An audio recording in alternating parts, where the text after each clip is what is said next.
Hello दोस्तों, स्वागत है आप सभी का कृषि विज्ञान क्लासेस यूट्यूब चैनल पर। दोस्तों, आज हम बात कर रहे हैं बीएससी एग्रीकल्चर फोर्थ सेमेस्टर में क्रॉप प्रोडक्शन टेक्नोलॉजी सब्जेक्ट की। और इस सब्जेक्ट में आज की क्लास में हम पढ़ने वाले हैं शुगर केन के बारे में, यानी कि गन्ने के बारे में। तो क्लास काफी इंपॉर्टेंट रहने वाली है, इसलिए क्लास के अंत तक जुड़े रहें। और यदि आपने इससे पहले की क्लासेस नहीं देखी है तो आप कृषि विज्ञान क्लासेस यूट्यूब चैनल की प्लेलिस्ट पर जाकर देख सकते हैं। तो चलिए आज की क्लास को हम बिना किसी देरी के शुरू करते हैं। सबसे पहले हम शुगर केन के इंट्रोडक्शन की बात करते हैं। तो शुगर केन का जो कॉमन नेम होता है वो होता है शुगर केन, यानी क्रॉप का नाम पूछा गया है, गन्ने को हम शुगर केन भी कहते हैं। इसका जो बॉटनिकल नेम होता है वो होता है सेकेरम ऑप्सिसनेरस होता है इसका बॉटनिकल नेम। और इसकी जो फैमिली होती है वो होती है पोएसी, या जिसे हम ग्रेमिनिकुल भी कहते हैं। और इसका जो सेंट्रल ऑफ ओरिजिन यानी कि ओरिजिन की बात करें, उत्पत्ति स्थान की बात करें, तो वो होता है न्यू गेनिया, ये न्यू गेनिया इसका बॉटनिकल नेम होता है। ये अलग अलग प्रजातियों का अलग अलग होता है, जैसे कि बहुत सी वेराइटियां होती है जिनका जो उत्पत्ति स्थान होता है वो भारत भी होता है, और कई ऐसी वेराइटियां हैं या कई ऐसी प्रजातियां हैं जिनका जो उत्पत्ति स्थान है वो न्यू गिनिया होता है। तो ये भी आपको पता होना चाहिए, भारत भी होता है और न्यू गिनिया भी होता है, ये डिसाइड करता है कौन सी प्रजाति की बात हो रही है। तो यहाँ पे सेकेरम ऑप्सिसनेरम की बात हो रही है, तो इसका जो बॉटनिकल जो ओरिजिन है वो न्यू गिनिया में ही है। और ये एक पॉलिनेशन की बात करें तो ये मेनली क्रॉस पॉलिनेटेड है, यानी कि ये वायु के द्वारा इसमें पॉलिनेशन होता है, परागण होता है, और ये परपरागण वाली फसल है। क्रोमोसोम नंबर इसमें होते हैं 2n बराबर 80। और यदि और इसकी सामान्य बातों की बात करें तो इसका जो पुष्पक्रम होता है वो होता है एरो प्रकार का, यानी एरो हम इसको पुष्पक्रम को कहते हैं। अंकुरण की बात करें तो इसमें हाइपोजियल प्रकार का अंकुरण होता है। और जो इसकी चीनी बनती है, यानी कि गन्ने के रस से जो चीनी बनती है वो सफेद शक्कर बनती है, यानी कि सफेद चीनी बनती है। और यदि हम बात करें इसकी कि जो गन्ना एक महत्वपूर्ण नकदी फसलों में से एक है, यानी कि ये एक केस क्रॉप होती है नकदी फसल में जिसे कहते हैं। इससे चीनी, गुड़ और खाड़ सारी बनाई जाती है, यानी कि खाड़ सारी भी एक इससे बनाने वाला उत्पाद होता है जिसे हम ब्राउन शुगर कहते हैं।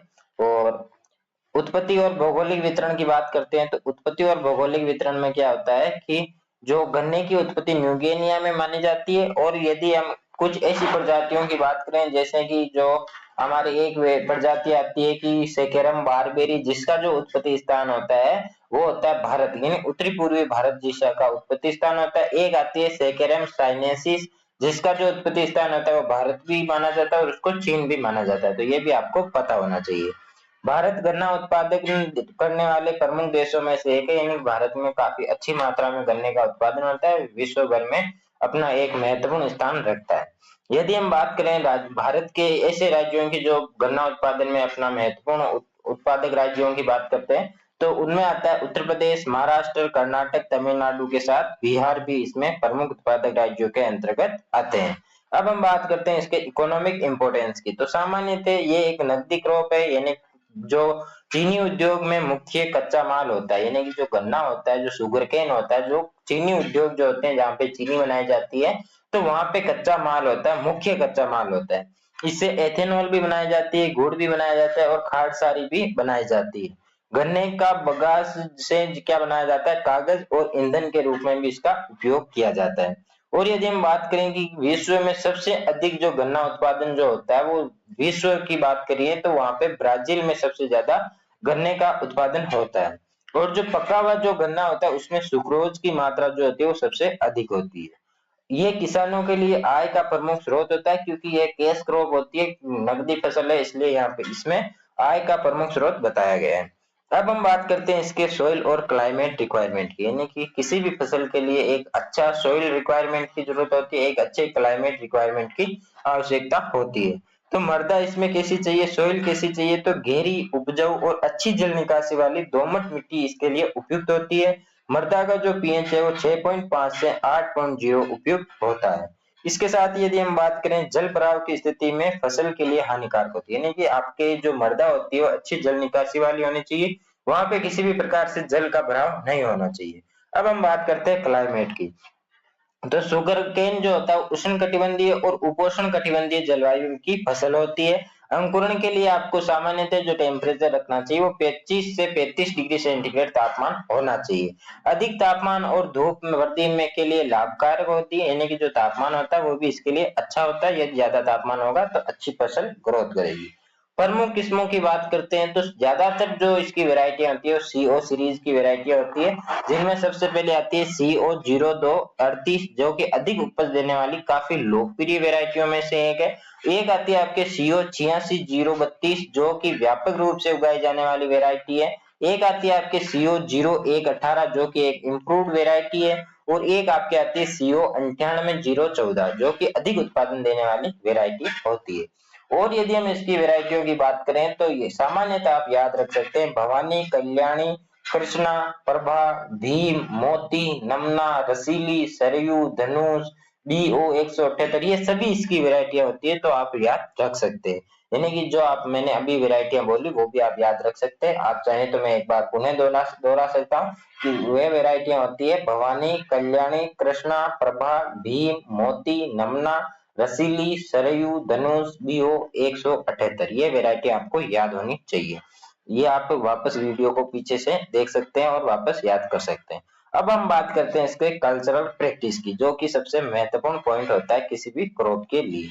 यहाँ से आपके क्वेश्चन जरूर पूछा जाता है। तो सबसे पहले हम इसकी जो खेत की तैयारी की बात करते हैं, यानी लैंड प्रिपरेशन की बात करते हैं, तो खेत की गहरी जुताई करके अच्छी तरह से तैयार करना चाहिए। क्यारियां वगैरह जो कूड़ वगैरह बनाते हैं वो बनानी चाहिए।